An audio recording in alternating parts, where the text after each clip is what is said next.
ป้ามาหอดหน้าหอดหน้าผู้สาวโสดแล้วล่ะทุกคนเลยเอ้าคือเห็นเพิ่นหุบเสื้อผ้าหิวลุงกระเป๋าบานี้ทุกคนสิไปใช่เลยนะป้าไปเบิ่งดูไปเลยเด้อไปหาเงินเลยเด้อไปไสพี่มาพี่ก่อนสิไปไสน่ะไปหาผู้ชาย เอาผู้ชายเอาเครื่องมาสิไปใช้บัดนี้ป้าไปหาผู้หับเลี้ยงเด้อเพื่อได้หับเลี้ยงนะมาเด้อป้าผู้สาวโสดเปิดใจยังหมดเดือนเนาะมีผู้เลี้ยงเลยเก็บเสื้อผ้าแล้วทุกคนล่าสุดป้าหนุ่มทางใดกูเอานางลงก่อนนางนักศาสตร์ก่อนเจ้านั่นปัจจุบันมีแห้งสิขี่รถไปหาผู้บ่าวอีกแล้วแม่นอยู่ป้าสบายดีเด้อสบายดีเนาะไปหาคนเลี้ยงก่อนเป็นจังไดนั่นน่ะแบบว่าสิไปหาหนุ่มทางใดอันนั้นน่ะลองอธิบายมาอยู่ไปถึงเบิ่งเรื่อยๆนี่แหละตกลงมานี่เอื้อยเก็บเสื้อผ้าสิไปใส่ไปอุดรมีนมอยู่แถวนั้นบ่กับเนี่ยกับไปเบิ่งนี่แหละจากซิมีบ่มีกับไปหาเห็ดเวียกน้ำไปเห็ดเวียกน้ำเลยจุดประสงค์คือไปเห็ดเวียกเนาะจุดประสงค์ไปเห็ดเวียกไปหาเงินคิดว่าไปหาคนของใจยังบ่มีบ่โดยว่าเอาจนนั่นผู้ใดแอบหมักแห้งแล้วเนาะแต่คือยังบ่ได้มีแฟนแต่ว่าคือสิไปเห็ดเวียกมันบ่เอ้ยไปหาเงินก่อนคิดว่าเอ้ยได้คนหับเลี้ยงเลยคนของใจแต่บ่วะยังหาอยู่บ่ยังหาอยู่ทุกคนงามปานนี้ยังบ่มีอยู่เนาะทุกคนเลยไปได้กระเป๋า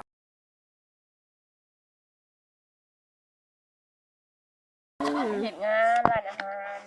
อยู่อุดรเด้อเห็นงานร้านอาหารอยู่อุดรโดยเงินเดือนเท่าไรเอ่ยอยู่กูกันยังบ่ฮู้เฮาไปเบิ่งก่อนยังบ่ฮู้เนาะโดยแล้วปัจจุบันนี้เอ่ยมีคนคุยอยู่บ่ซะก็มีอยู่เป็นคนทางไหนก็คุยไปก็อย่าบอกว่าคนอุดรนี่มีบ่อุดรก็มีอยู่ปักเซก็มีอยู่โอ้ย่านอยู่เนี่ยย่านอยู่อุดรก็มีปักเซก็มีแต่ก็คุยไปจะเข้าสิจริงจังกับเฮาจังหยังล่ะยังบ่มั่นใจเนาะยังบ่มั่นใจเฮายังไปหาเงินอยู่เพราะว่าเฮายังบ่มีเงินกันสิว่าอันคนนี้เป็นผู้บ่าวข่อยมันก็สิบ่คือเลยเนาะโดยไปก่อนติดตามไปนำกันทุกคนเลยเนาะว่าทางเอื้อยไปหาเพิ่นไปหาเงินถ้าว่าหนุ่มไทยเพิ่นเห็นแล้วนี่แล้วเพิ่นจะไปหาเอื้อยอยู่บ่เฮ็ดงานได้บ่ซะได้ก็ยินดีต้อนรับอยู่เนาะบ่ร้อนสิบ่ให้บ่มีอันนี้คือในจุดประสงค์แบบว่าสิไปนี่คือเฮ็ดร้านอาหารอยู่อุดรแต่คนคุยก็อยู่อุดรคือกันโดยเนาะถ้าหนุ่มอุดรอยากมาหาได้จ้ะมาได้มาได้เนาะโดยเพิ่นอายุจักปีเอ่ย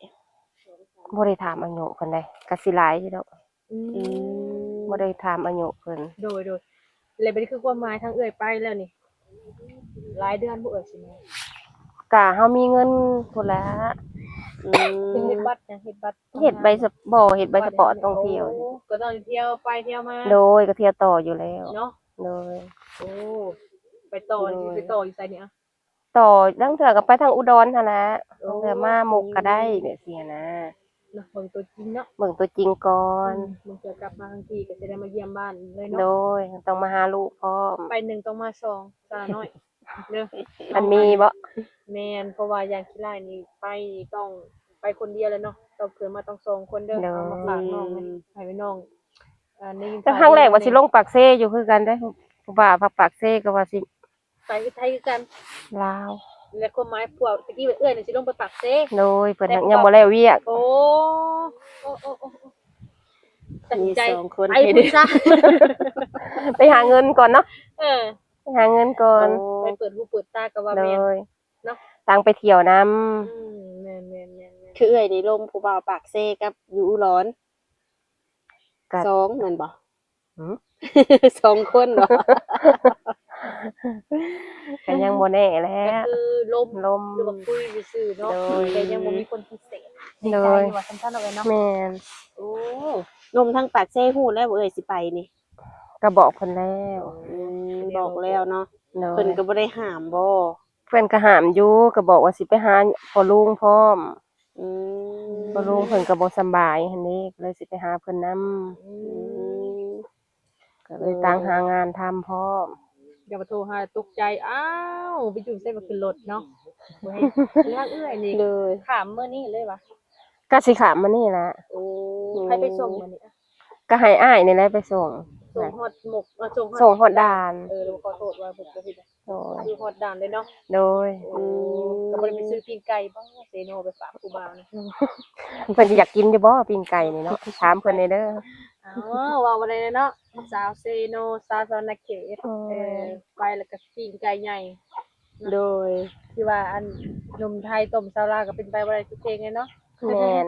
ก็คือว่าทางเอื้อยนี่เพิ่นไปเฮ็ดดีอยากทุกคนเลยเนาะ โดย แต่ว่าเรื่องในใจเพิ่นนี่ยังโสดคือเก่าแม่นบ่ ยังโสดอยู่ ถ้าอยากได้นี่คือยังว่างเลย ยั เนาะ งว่างอยู่คุยได้ โอ้ยังคุยได้อยู่ FC ของสาวน้อยกับสาวน้อยยังมียังมีสิทธิ์อยู่เนาะ โดยเขาได้คุยได้ โดย หลับเลี้ยงได้เด้อ เดือนเท่าใดเอ้ยอะ ส่งให้ แล้วแต่เพิ่นให้เดือนเท่าใดก็เอา อืม ก็บ่เคยรังเกียจเงินดอกให้ ยัน เท่าใด ว่าอ ก็ ย่าระบุมาว่าเดือนละหมื่นเดือนละ20,000ว่าซั่นเนาะ ก็สิเป็นราคาปานนั้นบ่ เรื่องคนงามปานนี้เนาะอันกินอันอยู่เว้า เออ ก็คือเว้าเลยเนาะเรื่องอันนั้นก็คือเว้าหั่นแหละ โดย คิดอยู่กับคนสองคนเนาะ แม่น สิว่าไปจะได้คุยกันลมกันเว้ากันเนาะ โด เนาะ ยลงกันว่ากัน เพิ่นก็เอ้ยเพิ่นแหละเพิ่นคือเว้าน่ะเพิ่นก็ไปๆมา โดย ๆคันใครอยากไปหาเพิ่นก็ไปหาเพิ่นได้เพิ่นว่าพวกเพิ่นก็โสดเด้ โดยไปหาได้ติดต่อ ได้ มาง านเลยเอ้ย เพิ่นก็มีกับเพิ่นบอกไว้พอลุงก็เว้าอยู่ว่ามีอยู่งานร้านอาหารเพิ่นว่า อืม ก็สิลงไปหั่นนะ เงินเดือนเท่าใด แต่เพิ่นก็ว่าให้ลงไปเบิ่งก่อนว่าเงินเดือนเท่าใด โอ้ ก็ยังบ่ฮู้ยังเว้าบ่ได้ โด เราก็ยังบ่ได้เห็นหน้างานนั่นเด้ อืมคือแบบว่าเอ้ยเปิดใจมานี่ยังบ่ฮอดเดือนเนาะ โดย แต่ว่าคนของใจนี่ยังบ่ทันมี ยังอยู่ อืมแล้วคนแต่ละคนที่ว่าทักเข้ามานี่ยังบ่ถูกใจบ่ แบบว่าเพิ่นก็มีแต่เว้าไปซื่อๆหั่นล่ะ อืม เว้าไปแล้วก็หายพากันหายไปเลยเว้าแล้วก็หายไปเลยจังซี่นะ โดย คือยังบ่มีแบบผู้ที่แบบสิจริงใจ โดย ปักหลักปักฐานกับเฮาเนาะ โดย แต่ว่าทางเอื้อยก็พร้อมสร้างครอบครัวคักแน่บ่ พร้อมหมดแล้วพร้อมตลอดเลยพร้อมตั้งแต่เปิดใจมื้อวันแรกแล้ว โดย จนมาถึงปัจจุบันนี้ โดย ยังพร้อมคือเก่า ยังพร้อมคือเก่า ทางทีมงานเราเห็นเอื้อยหิวกระเป๋าก็ตกใจเนาะ คิดว่าเอื้อยได้ครูได้คิงแล้วบ่เก็บเสื้อผ้า โดบอกก็ตกใจเนาะเว้ยเพิ่นอยู่กระเป๋าปกตินี่บ่เห็นมาหาเพิ่นเลยเนาะ โดย ทางเฮาก็มาถ่ายทำทางพี่ก็หลายมื้อ มื้อนี้ถ้าว่าบ่มาหาผู้สาวโสดคือสิบ่ฮู้ แม่น ว่าเอื้อยสิไปไทยเนาะ แม่น ว่า ว่าสิไปแต่เช้าแล้วพอดีหมู่ก็มาเปิดใจก็เลยรอให้หมู่เล่นน้ำหมู่ก่อนเฮาขามตอนใดก็ได้ เพราะว่าเฮาไปในอุดรนี้ บ่ใกล้ๆนี่เนาะ โดย ขี่รถประมาณจักชั่วโมงเอ้ย ประมาณ 3-4 ชั่วโมงมั้งแต่สินั่งรถตู้ไปค่ะ นั่งรถตู้ไป โดยบ่ได้นั่งรถทัวร์แล้ว โอ้ บ่ได้โทรหาบ่าวอุดรเนาะบ่ได้รัดเอานี่ บ่ได้โทรบอกเพิ่นมารับเอาบ่ บอกเพิ่นในเด้อเพิ่นบ่มาเพิ่นว่ายากแต่เวียก อ๋อ เนาะ เพิ่นก็มีธุระบ่เป็นหยังมื้อนี้บ่ ปะเวียกในเด้อสัก2-3 ชั่วโมงเนาะ มาหาผู้สาวในเด้อติ มารับเอาเอื้อยเพิ่นแน่เดี๋ยวสิ โดย ลงทางไปได้เนาะ โดย ลงทางไปหาบ่ โดยเป็นจังได๋ซะเอื้อยคุยกับหนุ่มอุดรนี่นะ ก็คุยอยู่คุมื้ออยู่ นิสัยใจคอเพิ่นก็ดีอยู่บ่ เพิ่นก็นิสัยดีอยู่เพิ่นว่าเพิ่นเป็นผู้ใหญ่แล้วเด้ โอ้ เพิ่นมีอายุแล้วเพิ่นนิสัยเพิ่นก็ดีอยู่ ถ้าว่าเพิ่นนี่มักฮักเอื้อยอยากได้เอื้อยเป็นลูกเป็นเมียนี่เอาได้บ่ ได้ โอ้เอาได้เนาะ เอาได้ เห็นหน้าเห็นตาเพิ่นแล้ว เห็นแล้วคุยแล้ว ก็คือว่าผ่านเลยเนาะ โดยก็ว่าผ่านอยู่ โดย บ่ได้มีขอติบ่หนมคนนี้ค่ะ ขอติบ่ขอติก็มีนั่นแหละบ่ให้เงินใช้นั่นแหละ โอ้ยขอติเนาะ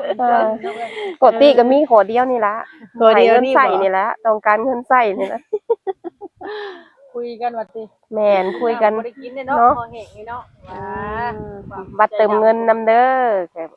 สิมาใจดำใช่เนาะ แม่น เดี๋ยวเราสิ โดย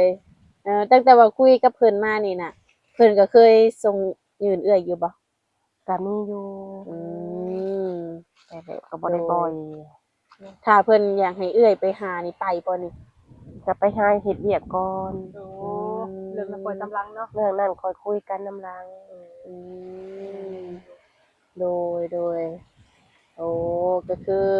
เจตนาที่ว่าลงไปนี่ไปเฮ็ดเวียก โดย บ่ได้ไปหาสู่หาแฟน บ่ไปเฮ็ดเวียก เอาเผื่อว่า FC เพิ่นหลายคนบางทีเพิ่นเข้าใจผิดเนาะ โดย ทุกคนยังมีสิทธิ์จีบเอื้อยอยู่ ได้จีบได้ อืช่องทางติดต่อยังคือเก่า ยั เนาะ งคือเก่า อืมเพื่ออีก2 เดือนเพิ่นเลยเอื้อยจังสิมาบัด โด นี้เนาะ ย2 เดือนพุ่นแล้วมาต่อบัตรน่ะ อืม ขามไปขามมาต่อบัตรนี่แหละยังบ่มีใบทำแรงใบเฮาเฮ็ดเวียกอันนี้ อืม ใบแรงงานทำงานน่ะ โดย ยังมีแต่ใบสปอร์ตทำงานซื่อๆใบสปอร์ตท่องเที่ยวซื่อ โดยก็มีแต่ว่าจังไดก็ให้เอื้อยเดินทางปลอดภัย ๆ เนาะ โดย ลงไปเฮ็ดเวียกก็ให้เจอเฒ่าแก่เจ้านายที่ว่าใจดีเนาะ สาธุ เออ สมควรปากน้องเด้อ คุยขึ้นมาเนาะ โดย มีข่าวดีก็ว่าแม่นเลยเนาะ โดย โดยจังไดก็สิบ่รบกวนเอื้อยได้เนาะเพราะว่า โดย ทางเอื้อยก็พาไปแน่ โด เนาะ ย ไว้เจอกันในคลิปหน้า โดย ถ้ามีข่าวดีก็อย่าลืมแจ้งน้องแจ้งนุ่งเด้อ โดย โดยสวัสดีเด้อ